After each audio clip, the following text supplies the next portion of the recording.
in my town, there is a panic all across the nation, and there is wailing the whole world around. But I am open and I am willing, for to be hopeless would seem so strange. It dishonors those who go before us, so lift me up to the light of change. May the children see more clearly, and may the elders, that's you, be more wise. May the winds of change caress us, even though they burn our eyes. I invite you to rise.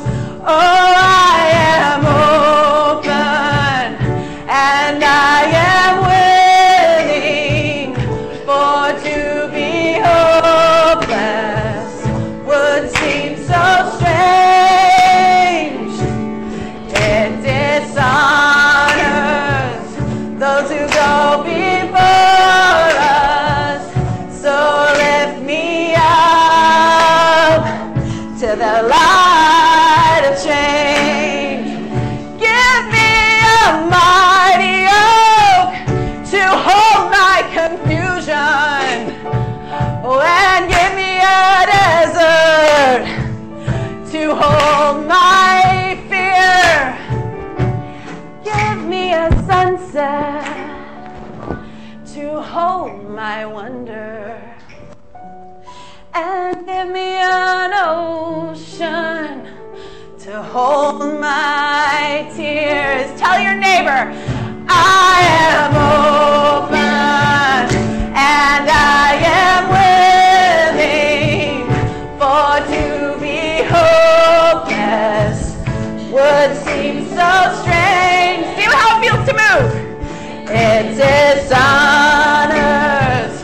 those who go before us, so lift me up to the light of change. Let's do that last line together. Lift me up to the light of change. Woo! Yes. Blessings on your gifts to this offertory and to this congregation. Ooh, you're bringing it on today, girl. I love you. Love you too. I told you. Do you think someone can set me up a standing mic out here for? Oh, we have one? Okay. All right.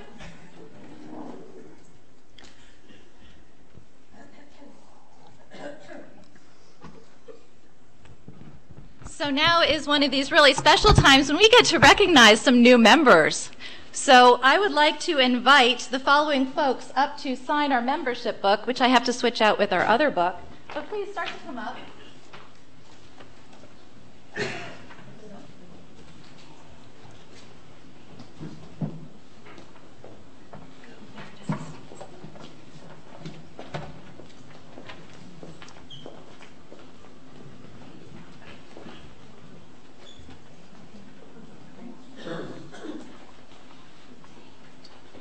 So while they begin to sign, I will say their names. Our 8 new members are Myra Alvarado, Estella and Aaron Boys, Anna Galvan, Dave Miller, the Reverend Rosie Rimrott, Laurel Rouse, and Kathy Westergren.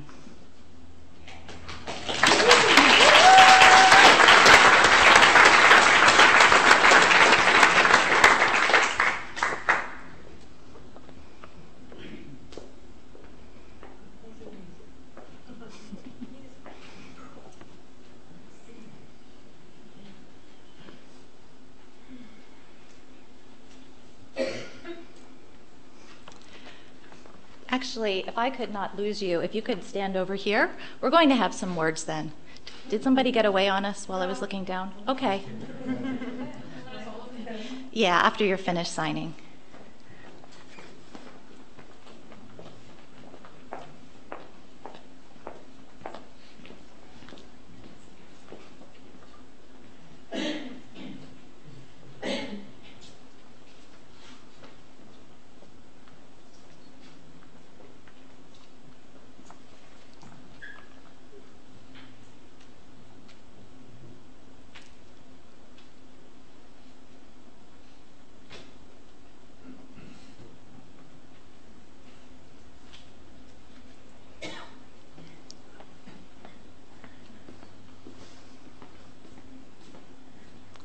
And as we're finishing the signatures, I'm going to ask El Presidente to come up again.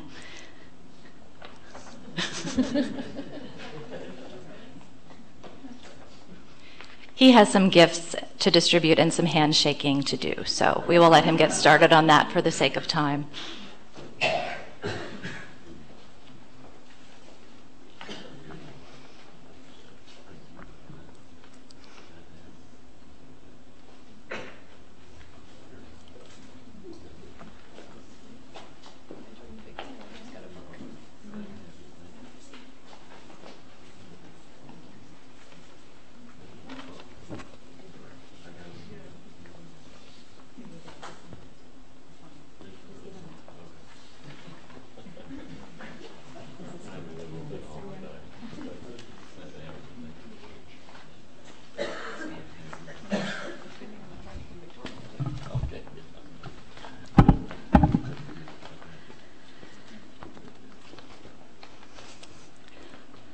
All right, to make it officially official, I'm going to say some words, and I'm going to ask, when I prompt you, for the new members to say, "We will."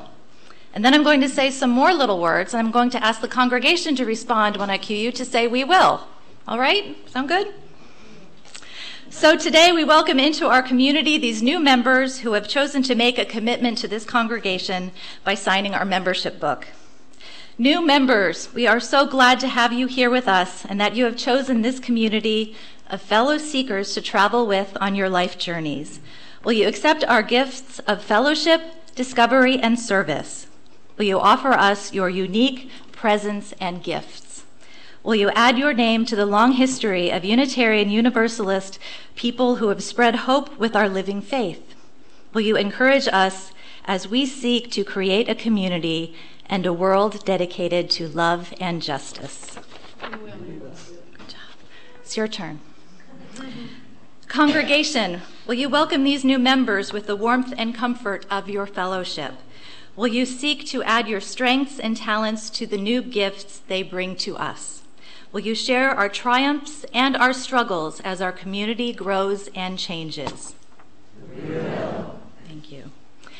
I now pronounce you with the powers vested in me, new members of the Unitarian Universalist Church of Corpus Christi. You may applaud wildly now.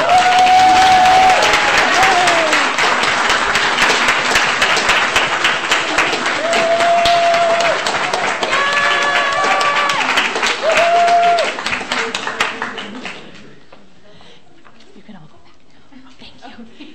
And as if that weren't enough good news, we also have some brand new official friends of the congregation. May I introduce to you Chris and Bert Morris. Where are they? Yay! Thank you.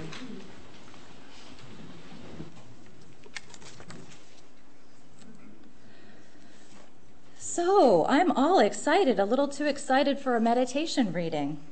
So maybe if we all take a breath together, we'll be ready.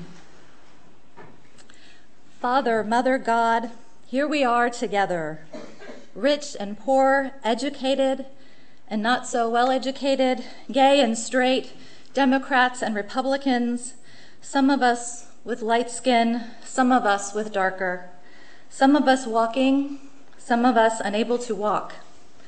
None of us as whole as we would like to be. Help us to know that we are all your children and we are all holy stuff. May we be a blessing to the life of anyone who enters this sanctuary. And may this church be a true sanctuary. And may those who come as strangers in turn help us grow in wisdom, in compassion, and in the joy of living. Words written by the Reverend Marilyn Sewell. After our moment of silence and the choir begins to sing, all who would like to are welcome to come up and light a candle representing a joy or a sorrow that you hold in your heart today.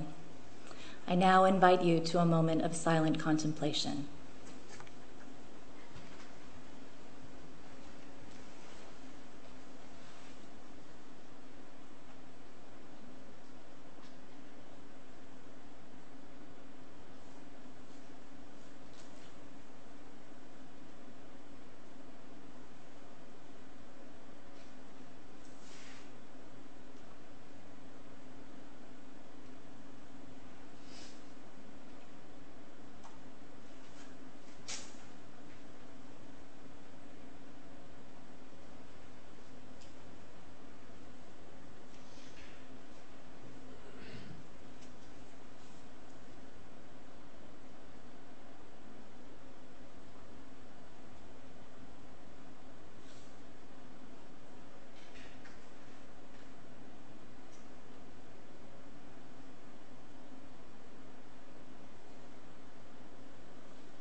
Blessings on all your unspoken prayers. When I'm singing, I feel like I'm in another world. I don't feel like I'm in prison at all. These are the words of Chikondi Solange singing "I Paid My Dues," a song about his fears of life as a free man after hard years in maximum security, Zomba Central Prison in Malawi. His lyrics, translated from Chichewa to English, go like this. Don't call me a criminal. When I get home, they'll reject me.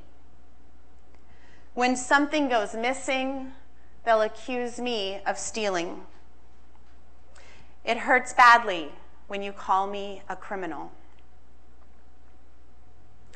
California music producer Ian Brennan went to this prison a few years ago with microphones and asked the simple question if anyone, inmates or guards, wanted to write and sing songs about their lives.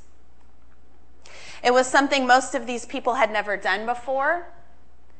It's something most of us have never done before. And I'll tell you, I've been taking a songwriting class back in Austin, and if you want to just break your heart right open to all of life, try to write a song about something that you've been through. This album is called in English, "I Have No Everything Here."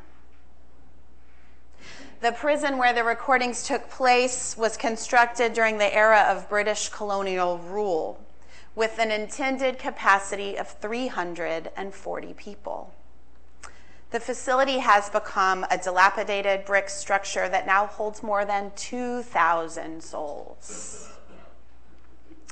Now, before we feel like that's something that happens out there, we know that the prisons in our own country are awful too, and worse after some of the hurricanes we've had for our souls here as well.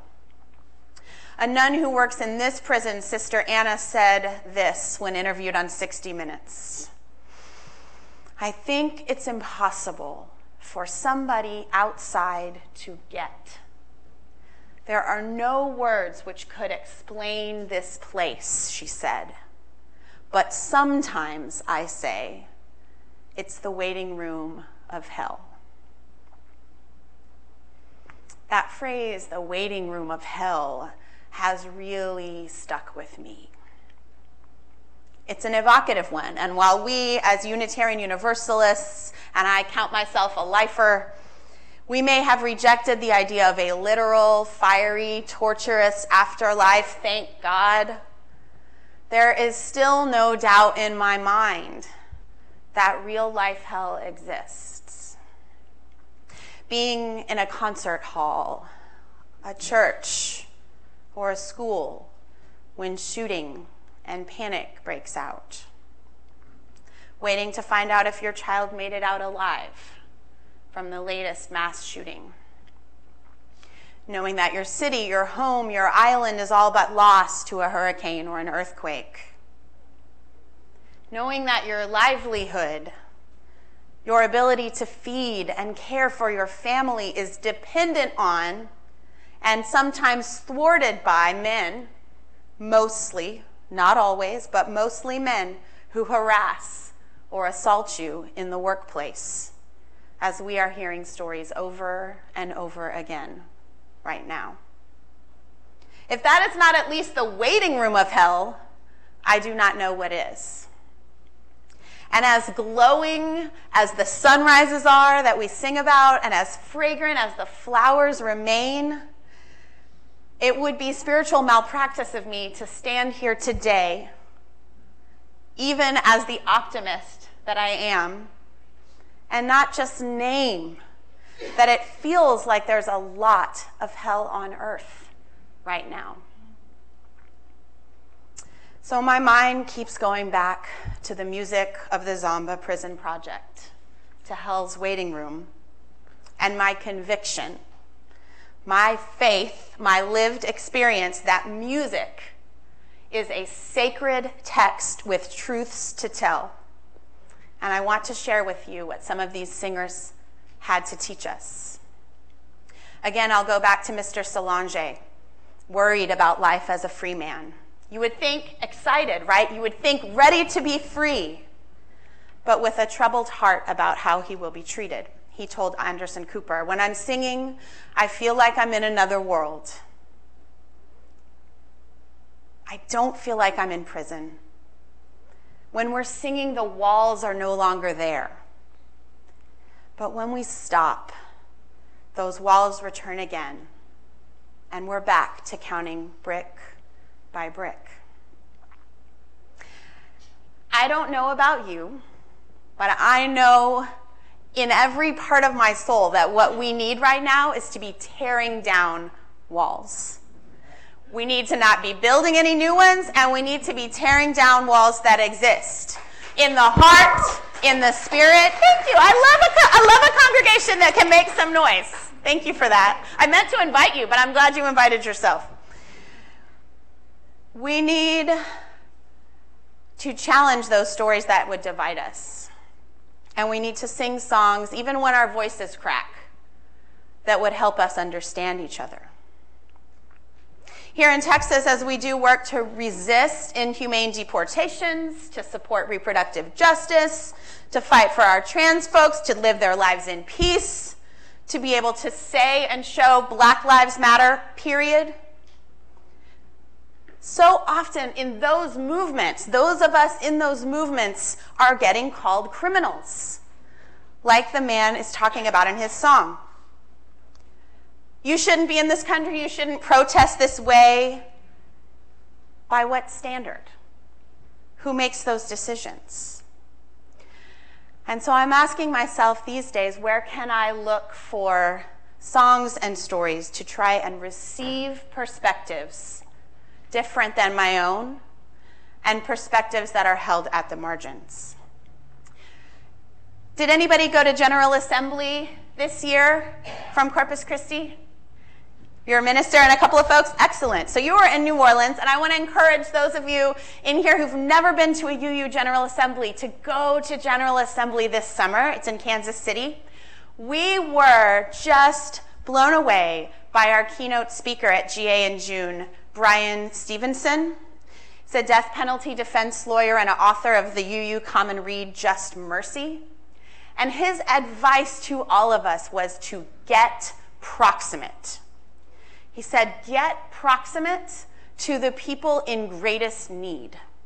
And there are people in this congregation who have the greatest need about something.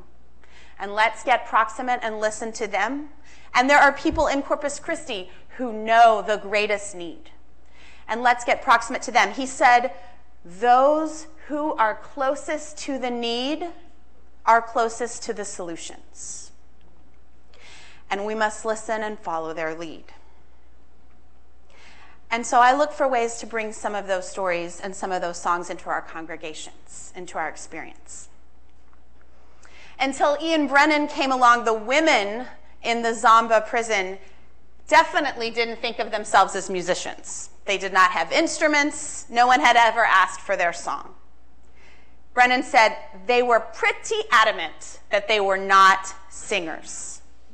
Has anyone ever here felt that way? I am not a singer. Even members of the choir, I bet you. Yes, so we can relate. Brennan was close to giving up. He came across the world and he was going to leave because nobody was coming forward. And then finally, one woman, maybe a little like Miriam in Exodus, one woman came forward and said, I've got a song. And you know what happens when one person comes forward. The minute she did that, so many more lined up. That is how it works. So what I want to ask of you is whatever that thing is that is nascent in you, that you really are, but you're afraid to claim, oh, I'm not really an activist. I don't go to the Capitol as much as so-and-so. Or I'm not really like a UU leader. I haven't been to GA yet, or I'm not on the board. I'm not really a singer. I only play guitar a little bit. Whatever that thing is in you, I really want to ask you to claim it. Because when you do, you're going to make a space for other people to come forward too. And you don't have to go first, okay? You don't have to go first. Somebody does. But if you feel like you can go first, great. But if you can't always go first, we still need number 2, 3, 4, 5, 6, 7. Come forward. If you go fourth, just go forth, okay? Come forward. Those people who come forward make the choir, right? So thank you for doing that. Rhoda Metangombe was one of the women who came forward somewhere in the middle. And her song was called I Am Alone. What does that mean? Anderson Cooper asked her. I have no parents, she said. I have no husband, and I'm here in prison. So I realize there's no one who can help me. So I ask God to help me. He's the only one who can guide me across this huge river. I consider myself a spiritual humanist, and God language has not always come naturally to me. But I know when I hear something like that, I ask God to help me. That is why the word God exists in our human lives, to help people who are alone feel guided. So I want to pause for a moment and talk about pop music. I'm going to take a break from Zamba and I'm going to bring you to now. Does anybody know Kesha? Kesha is a pop singer. She's one of my favorites. She has a song on the radio now called Praying. It's a song about escaping the torment of a music producer who abused her for years. And I want you to know that if you've experienced abuse and it's hard to hear about, my heart is with you, and we understand if you're not wanting to hear about it, if you need a moment. I'm going to talk just briefly about her experience. For years, she couldn't talk about it, and she couldn't come forward with the abuse she was experiencing. And she finally broke free, and her album that's out now called Rainbow is all about the growth and the learning from that experience. And I really encourage those of you who like pop music to seek it out. There's a song, there's a moment in Praying that there's no way I can just tell you the lyrics. Even though I have a cold, I'm just going to do my best to sing it for you. And it goes like this. Sometimes I pray for you at night. Someday, maybe you'll see the light.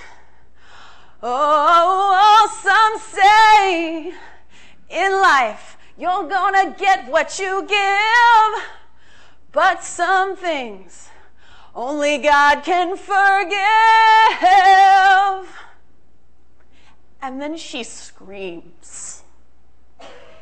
It is a high-pitched, primal scream that brings tears to my eyes every time I think about it. I've never heard a scream like that on the radio.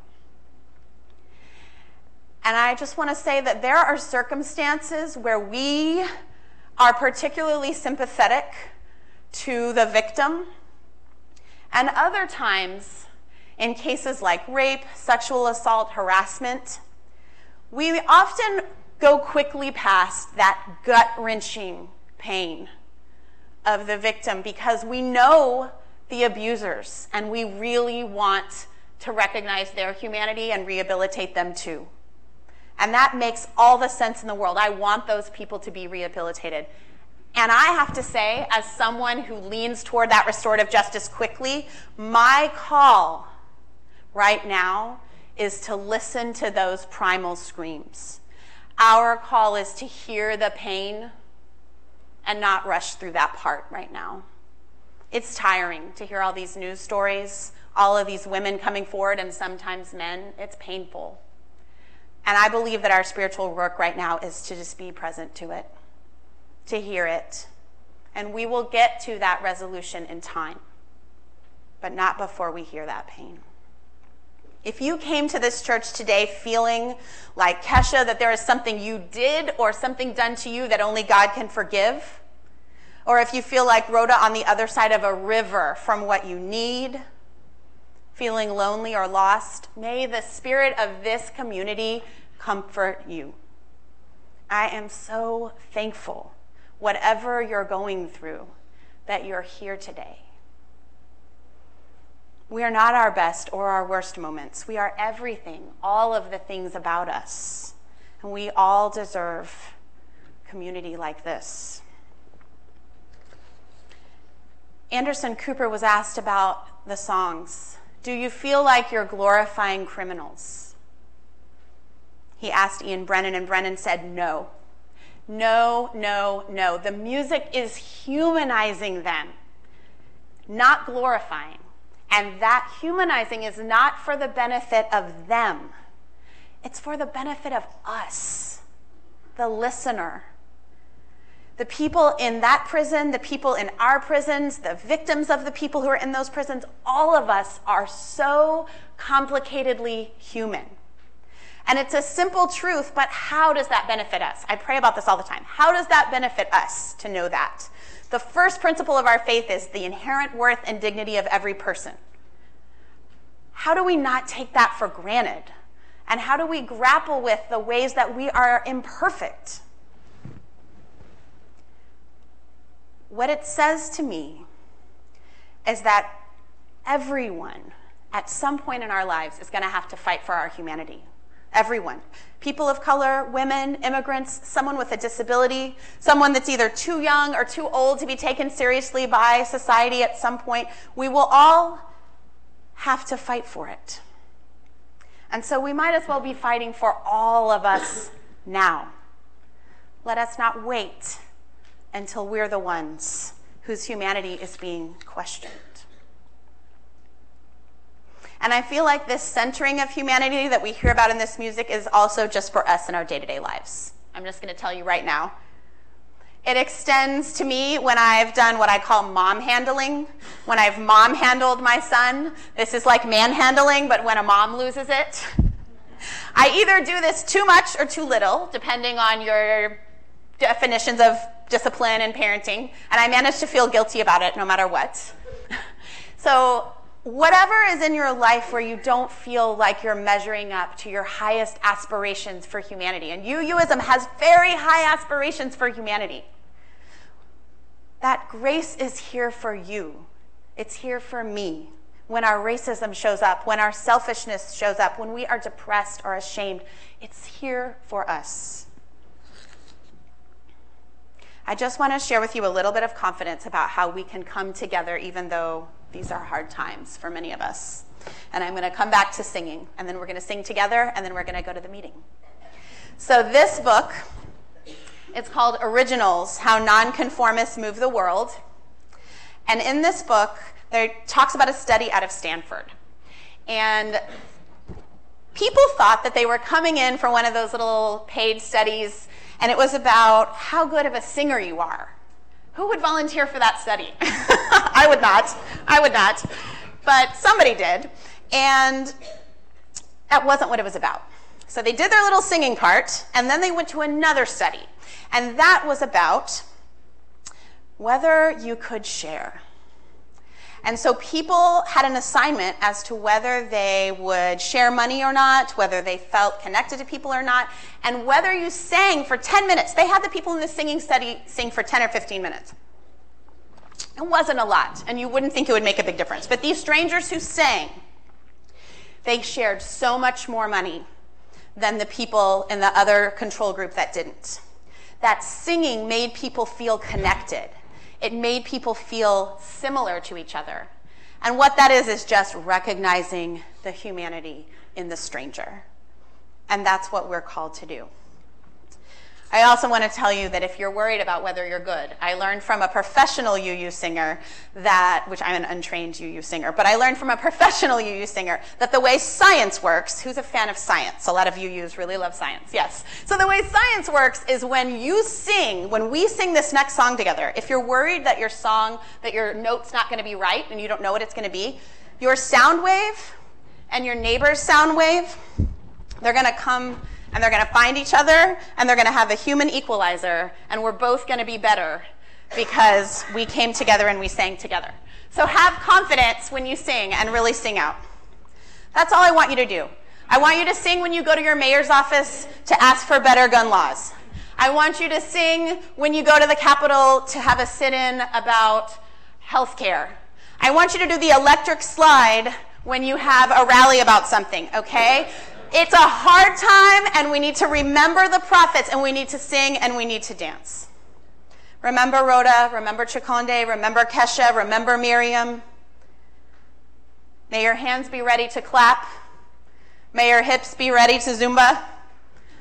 Make the sun come out. Please sing more.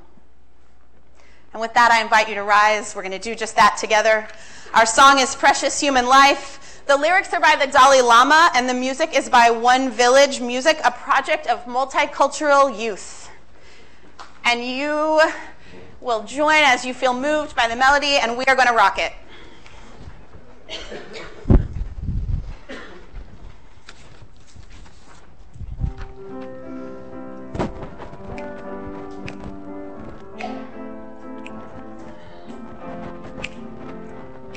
Every day, think as you wake up. Today I am fortunate to have woken up. I am alive. I have a precious human life. You sound so good. You got it. Ready? And I'm not gonna waste it. That's the whole thing. All right, here we go. Every day, think as you wake up. Today I am fortunate to have woken up. I am alive. I have a precious human life. Yes, ready? Whoop. And I'm not gonna waste it. Ow! Tell your neighbor. Every day, think as you wake up, as you wake up. Today I am fortunate to have woken up. I am alive. I have a precious human life. You sound amazing. Woo! What? And I'm not gonna waste it. Yes, keep it up, keep it up, keep it up. Woo! Every day, think as you wake up, as you wake up. Today I am fortunate to have woken up. Yes, I am alive. I have a precious human life. Keep it going, keep it going.